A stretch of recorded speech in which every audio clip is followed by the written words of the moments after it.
Ever stop and wonder what you're really made of? I mean, deep down. Today, we're going to pull back the curtain and explore the very fabric of you and me, the four fundamental tissues that build the entire human body. Okay, get ready for this number. Your body is made of an estimated 30 times trillion cells. That's trillion with a T. It's a number so huge, it's almost impossible to wrap your head around. And what's even crazier, your body is cranking out over 1 billion new cells every single hour. So, how in the world do all these trillions of tiny little cells organize themselves to become, well, you? The answer is all about teamwork. They don't just float around doing their own thing. Nope, they group up. And that's where we find our topic for today, tissues. So let's take a look at our body's blueprint. We're going to see how everything is structured, from the smallest individual cell all the way up to the complex systems that keep us going. I think the best way to picture this is to imagine your body as a massive corporation. Seriously. At the bottom, you have the individual cells. They're your workers. Now, these workers group together to form specialized teams, and we call those teams tissues. Tissues then combine to build organs, which are like the factories. Those factories get organized into departments, or organ systems. And when you put it all together, you get the whole corporation, you. So, at its core, a tissue is simply a collection of similar cells all working together on one specific job. And I love this part.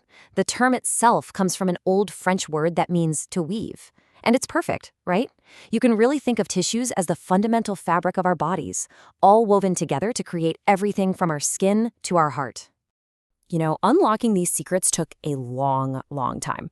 Back in the 1670s, a guy named Anton van Leeuwenhoek built these incredible high-powered microscopes and was able to see things like muscle fibers for the very first time. But there was a big problem. Most cells are pretty much transparent.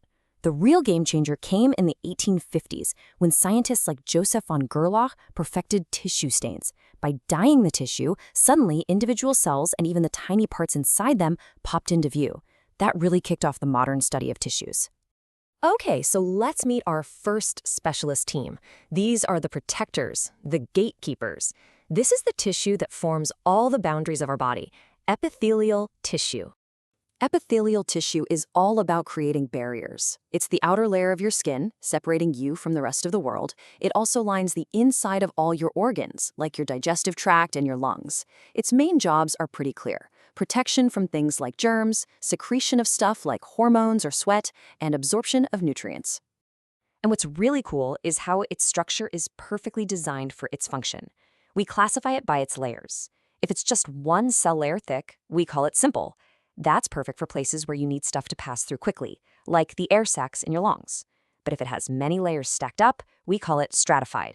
That design is built for heavy-duty protection in areas that get a lot of wear and tear, like your skin. Makes sense, right? The cells themselves also come in three main shapes, and again, the shape fits the job. Squamous cells are flat, like little pancakes, which is great for fast diffusion.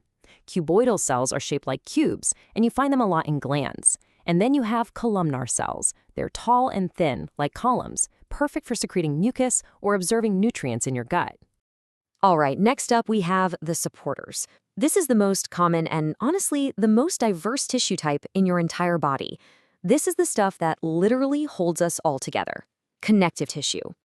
The name pretty much says it all. Its main gig is to connect, support, protect, and bind everything else together. It's the tissue that gives our body its form, from the liquid blood flowing in our veins to the solid framework of our skeleton. And a key difference here: unlike that tightly packed epithelial tissue, its cells are kind of loosely scattered within this stuff called the extracellular matrix. Now, this is what I find so fascinating about connective tissue. Just look at the variety here. It gets broken down into four main classes based on how dense it is. You've got fluid tissue, like blood, which transports everything. You have loose, gel-like tissue, like fat, which gives you insulation. Then there's dense, fibrous tissue, like tendons, that connect muscle to bone. And finally, supportive, solid tissue, like bone itself. The secret ingredient that creates all this variety is that matrix. By changing the mix of fibers and gels, you can get anything from a liquid to a rock-solid structure. Okay, time to get moving. Let's talk about our third tissue type: the absolute powerhouse team that's responsible for every single movement you make. Let's talk muscle tissue. The one thing that defines muscle tissue, its superpower, is its ability to contract. It can shorten itself. And that simple action is what produces force and motion. Whether it's a choice you make, like walking across the room, or something you don't even think about, like your heart beating, it's muscle tissue that's making it happen. So we have 3 different kinds of muscle. First, there's skeletal muscle. This is attached to our bones and it's voluntary. You decide when to move it. Then there's cardiac muscle. This is only found in the heart and it's involuntary, thankfully. And finally, we have smooth muscle, which lines our hollow organs like our stomach and blood vessels. It's also involuntary.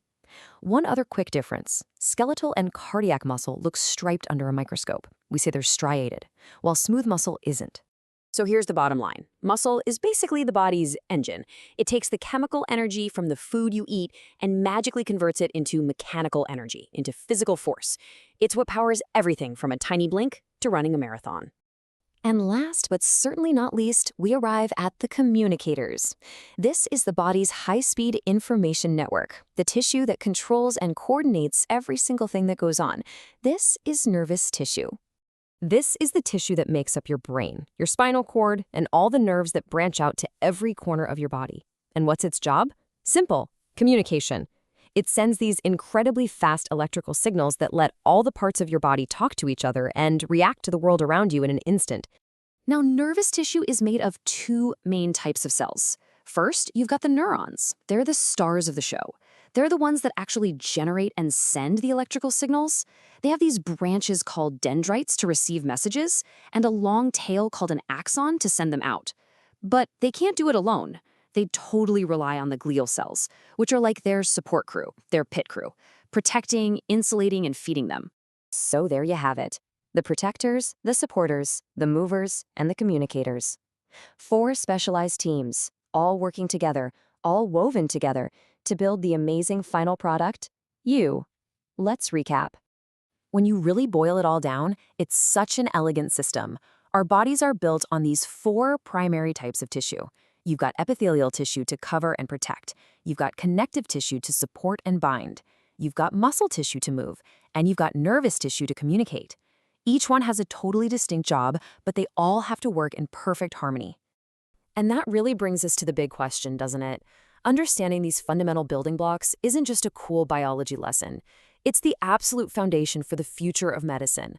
We're talking about everything from engineering brand new tissues in a lab to cure diseases, to developing therapies that can repair damage at the cellular level. The possibilities are truly woven into the very fabric of our being.